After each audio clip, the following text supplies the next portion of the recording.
Hello po, magandang tanghali para sa inyong lahat at welcome sa ating Midday Boost program ngayon pong araw ng Wednesday. At still, tayo pa rin po ay nasa topic na sinimulan natin kahapon, yung topic na 7 sintomas ng espiritual na panlalamig. And kung hindi nyo po napanood yung program natin kahapon, hindi nyo rin po ito magiget. So mas magandang balikan ninyo yung program natin kahapon.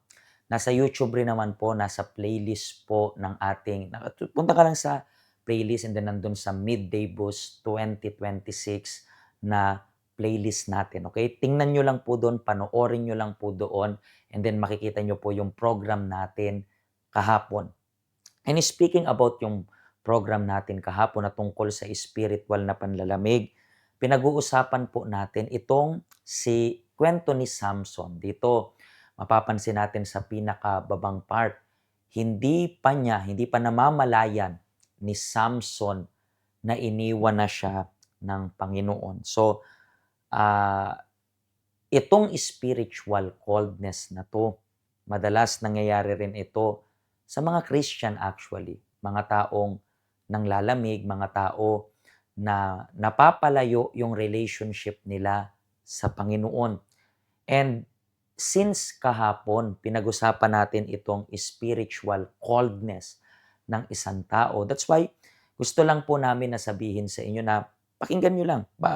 Kaya nga mas magandang balikan ninyo yung program natin yesterday and then afterwards balikan niyo ako ngayon. Mas maganda kasi ngayon pag-uusapan na namin yung sintomas number 3 and number 4. And ano ba yung sintomas number 3?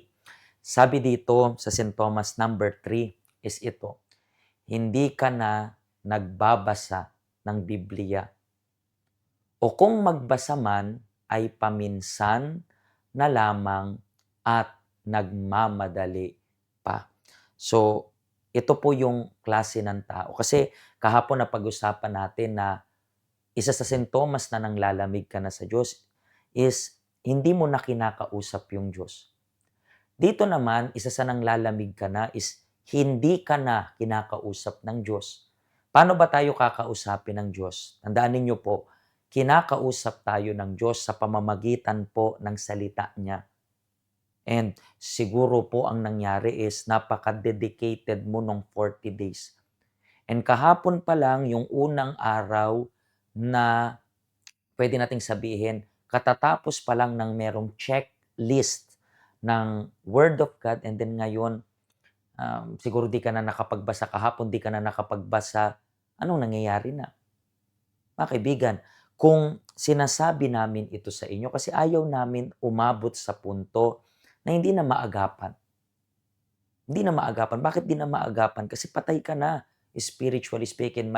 Sobrang lamig na. Tandaan niyo po, ang nanglalamig na relasyon, pag hindi naagapan, mangyayari lang po is hiwalayan. Walang ibang way. Hiwalayan. So, ganun rin pagdating sa Diyos. Yung Diyos, never siyang nang iiwan. Pero unang nangiiwan is laging tayo. Tayo. So siguro po, nandyan ka na, nasa punto ka na ng buhay mo na nanglalamig ka, hindi ka na nagbabasa ng salita ng Diyos. Sabi nga niyan, kung nagbabasa ka man, minsan madalian pa. Nasaan na yung mainit na pag-ibig sa Panginoon dyan. So, kailangan nating agapan. Okay? Next na sintomas, number 4. Hindi ka na madalas na pumupunta sa simbahan kapag may oras na lang. Anong ibig sabihin niya?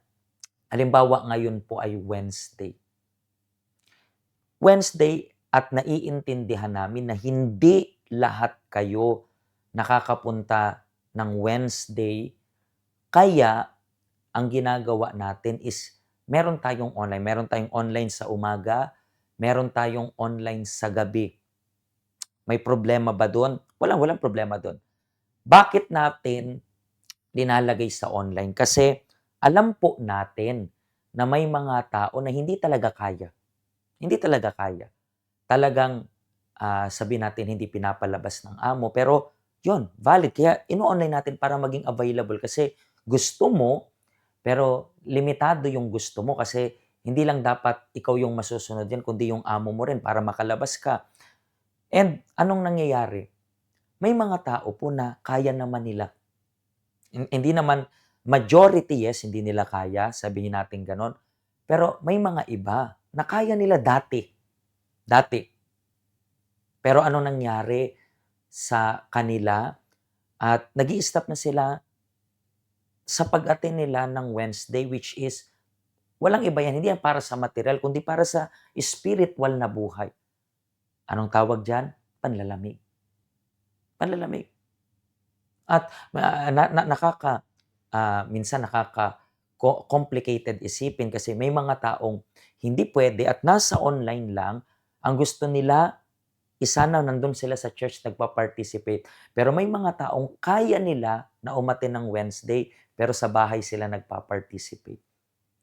Nasa na po parang basahin nga natin ulit itong verse ni, Samson. Sabi niya, dito, at kaniyang sinabi kay Samson, dumarating na ang mga Filisteo. Nagtangkang bumangon si Samson sapagkat akala niya makakawala siyang tulad ng dati. So, akala niya ganun pa rin siya tulad ng dati pero hindi niya namalayan na iniwan na siya ng Panginoon. So, ito yung pangatlo at pang-apat na sign. Siguro hindi mo namamalayan. Akala mo okay lang. Akala mo tulad ka pa rin ng dati pero deep inside alam mong hindi ka nakatulad ng dati. Meron pa bang way? Meron kasi ulitin ko, yung online hindi naman kasalanan yung online pero kung pinipili mo yung online kasi yun ay mas convenient. Alam mong kaya mo, nasaan na po yung effort? 'Di ba 'pag mahal natin, ine-effort na natin. Naalala niyo po yung time ng ligawan, parang kahit malayo pa yung manliligaw mo, gagawin niya yung lahat kasi gusto niyang ipakita yung pagmamahal niya sa'yo. Nasaan na yung gano'n? Nasaan na yung gano'n? That's why kailangan niyo pong pag-isipan kasi even sabi dito sa, salita ng Diyos, very interesting kasi we are talking about ito, hindi ka na madalas na pumupunta sa simbahan 'pag may oras na lang. Sabi dito po, Hebreo chapter 10 verse 25, "Huwag nating pababayaan ang mga pagtitipon natin gaya ng nakaugalian na ng ilan." So, hindi yan nangyari sa panahon ngayon. Nangyari na yan dati pa. Sa halip, palakasin natin ang loob ng bawat isa, lalo na ngayong nalalapit na ang mga huling araw. So, tingnan ninyo, wag daw pabayaan pero minsan napapabayaan nyo na yung pinakamahalaga, yung spiritual ninyo. Mga kaibigan, kung narinig mo to at napapansin mo nga na nandun ka na sa spiritual coldness, anong dapat mong gawin? Agapan mo. Alam niyo po yung word na aandap-andap. Ginamit ko yung word na yan nung Sunday, aandap-andap. Ano ibig sabihin ng word na aandap-andap? Parang yung sa gasol. Pag nauubusan na ng gas yung gasol, ano nangyari? Yung kalan, andap-andap na lang. And then sooner or later, mamamatay yun. Mga kaibigan, hindi ka papatay. Kung napapanood mo ko ngayon at na-share to sa'yo, hindi ka papatay. Spiritually speaking, yung konsensya mo hindi papatay. That's why, mag-decide ka. Siguro ngayon, may time ka, pumunta ka, meron pa tayong 3 p.m., meron pa tayong 9 p.m.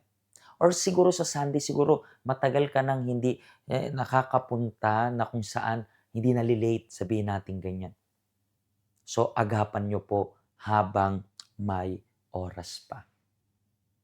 Naintindihan niyo po ba? Ito po yung ating address ngayong weekend na ito. Dalhin nyo po yung paper na natanggap ninyo, may verse about kay Samson. And then, ang gagawin natin is, dadalhin natin, isusuko natin sa altar yan.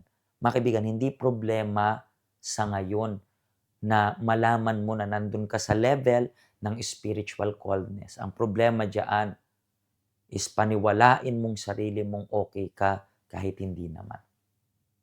Ang message na to para sa ating lahat.